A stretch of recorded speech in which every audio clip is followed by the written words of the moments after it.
எல்லோருக்கும் வணக்கம். நான் Malini. Welcome to cook with Malini. நம்ம இன்னைக்கு ரொம்பவே டேஸ்டியான, குழந்தைங்களுக்கு ரொம்ப ரொம்ப பிடிச்ச பாஸ்தா ரெசிபி தான் பார்க்க போறேங்க. அதுவும் டிஃப்ரெண்டான ஸ்டைல்ல, எந்த வித சாஸும் சேர்க்காம ரொம்பவே ஹெல்த்தியா வீட்டில் இருக்கக்கூடிய பொருளை வச்சு ஈஸியா ரெடி பண்ணிடலாம். மக்கானி சாஸ் பாஸ்தா ரொம்ப டேஸ்டா இருக்குங்க. ரொம்பவே டேஸ்டி அண்ட் ஈஸியான இந்த மக்கானி சாஸ் பாஸ்தாவை இப்ப எப்படி செய்யறதுன்னு பார்க்கலாங்க. பாஸ்தா செய்யறதுக்கு ஃபர்ஸ்ட் பாஸ்தா வேக வச்சு எடுத்துக்கலாம். பாஸ்தா வேக வைக்கிறதுக்கு 2 லிட்டர் தண்ணியை சூடுபடுத்தியிருக்கேன். 1/2 டீஸ்பூன் உப்பு சேர்த்துக்கலாம். 1/2 டீஸ்பூன் ஆயில் ஆட் பண்ணிக்கலாம். 1/4 கிலோ பாஸ்தா சேர்த்துக்கலாங்க. 250 கிராம் அளவு பாஸ்தா சேர்த்திருக்கேன். பாஸ்தாவை நல்லா குக் பண்ணி எடுத்துக்கலாம். பாஸ்தா நல்லா வெந்து வந்துடணும்.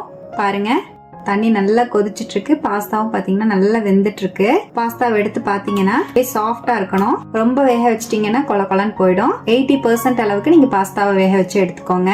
பாருங்க, இந்த மாதிரி பாஸ்தாவை எடுத்து கட் பண்ணி பார்க்கும்போது ஈஸியா கட் ஆகணும். இப்ப நம்ம பாஸ்தா வந்து ரெடி ஆயிடுச்சுங்க. இது அப்படியே தண்ணி இல்லாம வடிச்சு எடுத்துக்கலாம். நான் இந்த மாதிரி பாஸ்தா மட்டும் தனியா ஜல்லடையில வடிச்சு எடுத்து தனியா வச்சுட்டேன். இது அப்படியே இருக்கட்டும். பாஸ்தா செய்யறதுக்காக ஃபர்ஸ்ட் சாஸ் ரெடி பண்ணிக்கலாம். பேன்ல 2 டீஸ்பூன் ஆயில் ஆட் பண்ணிக்கலாம். 2 கிராம்பு சேர்த்துக்கலாம். 3 காஷ்மீரி மிளகாய் ஆட் பண்ணிக்கலாம். காஷ்மீரி மிளகாய்க்கு பதிலாக நீங்க நார்மல் மிளகாய் சேர்த்துக்கலாம். 2 வரமிளகாய் ஆட் பண்ணிக்கோங்க. 2 பெரிய வெங்காயத்தை கட் பண்ணி சேர்த்துக்கலாம். 2 தக்காளி பழம் சேர்த்துக்கலாங்க. 6ல இருந்து 7 பல்லு பூண்டு, 1 இன்ச் இஞ்சி ஆட் பண்ணிக்கலாம். 7-8 முந்திரி பருப்பு சேர்த்துக்கலாம். 1/2 டீஸ்பூன் உப்பு ஆட் பண்ணிக்கலாம். நல்லா கலந்து விட்டுறலாம். நம்ம சேர்த்திருக்கிற தக்காளி வெங்காயம் எல்லாமே நல்லா சாஃப்டா நமக்கு வெந்து வரணும். அந்த அளவுக்கு வதக்கி விட்டுக்கலாங்க. இப்ப பாருங்க, நல்லா இந்த மாதிரி கலந்து விட்டுட்டு அப்படியே மூடி வச்சிடலாம். மீடியம் ஃப்ளேம்லயே 1 நிமிஷம் இருக்கட்டும். பாருங்க, மீடியம் ஃப்ளேம்லயே மூடி வச்சிருந்தேன். நம்ம சேர்த்திருந்த தக்காளி, வெங்காயம், பூண்டு, இஞ்சி எல்லாமே நல்லா சாஃப்டா வந்துருச்சு. இதை அப்படியே மிக்ஸி ஜாருக்கு மாத்திக்கலாம்.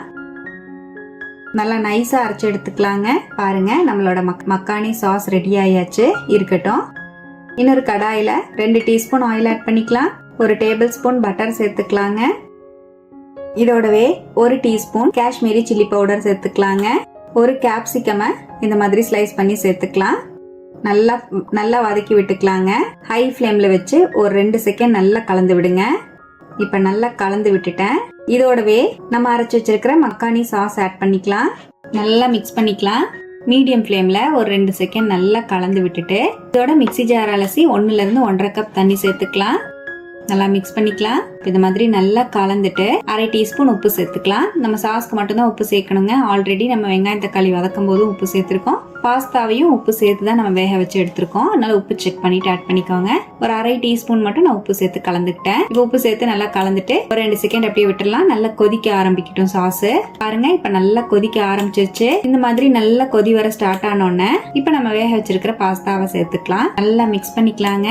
இப்ப நல்லா கலந்து விட்டுட்டேன். நல்லா ஃபுல்லா மிக்ஸ் பண்ணி விட்டுட்டு இதோடவே 1 டேபிள் ஸ்பூன் ஆரிகானோ ஆட் பண்ணிக்கலாம். மிக்ஸ்டு ஹெர்ப்ஸ், நறுக்கின மல்லித்தலை சேர்த்துக்கலாம். நல்லா இந்த மாதிரி சாசியா இருக்கும் போதே நான் வந்து ஸ்டவ்ல இருந்து இறக்கிக்கலாங்க. அப்பதான் சாப்பிட நல்லா டேஸ்டா இருக்கும். நறுக்கின மல்லித்தலையையும் சேர்த்து நல்லா மிக்ஸ் பண்ணிக்கலாம். உங்களுக்கு வேணும்னா இந்த டைமிங்ல நீங்க சீஸ் கூட ஆட் பண்ணிக்கலாம். ரொம்பவே டேஸ்டா இருக்கும். அவ்வளவுதான், நம்மளோட மக்கானி சாஸ் பாஸ்தா சூப்பரா ரெடி ஆயிடுச்சுங்க. கடைசியா 1 டீஸ்பூன் பட்டர் சேர்த்துக்கிறேன். ஃப்ரெஷ் கிரீம் இருந்தாலும் நீங்க ஒரு 1/2 கப் சேர்த்துக்கோங்க. சூப்பரா இருக்கும். அவ்வளவுதான், ரொம்பவே டேஸ்டியான மக்கானி சாஸ் பாஸ்தா வீட்டுல இருக்கக்கூடிய பொருள்ல சூப்பரா ரெடி ஆயிடுச்சுங்க. குழந்தைங்களுக்கு இந்த மாதிரி செஞ்சு கொடுத்தீங்கன்னா ரொம்பவே விரும்பி சாப்பிடுவாங்க. எந்த சாஸும் சேர்க்காம ரொம்பவே டேஸ்டியான மக்கானி சாஸ் பாஸ்தாவை ஒரு டைம் ட்ரை பண்ணி பாருங்க. கண்டிப்பா எல்லாரும் விரும்பி சாப்பிடுவாங்க. ட்ரை பண்ணி பார்த்துட்டு எப்படி வந்ததுன்னு கமெண்ட்ல மறக்காம என் கூட ஷேர் பண்ணுங்க. நம்ம சேனலுக்கு இப்பதான் ஃபர்ஸ்ட் டைம் வந்திருக்கீங்கன்னா சப்ஸ்கிரைப் பண்ணிக்கோங்க. பக்கத்துல இருக்கிற பெல் ஐக்கானையும் பிரஸ் பண்ணுங்க. லைக் பண்ணிக்கோங்க. ஃப்ரெண்ட்ஸ் அண்ட் ஃபேமிலியோட ஷேர் பண்ண மறக்காதீங்க ஃப்ரெண்ட்ஸ். தேங்க்யூ.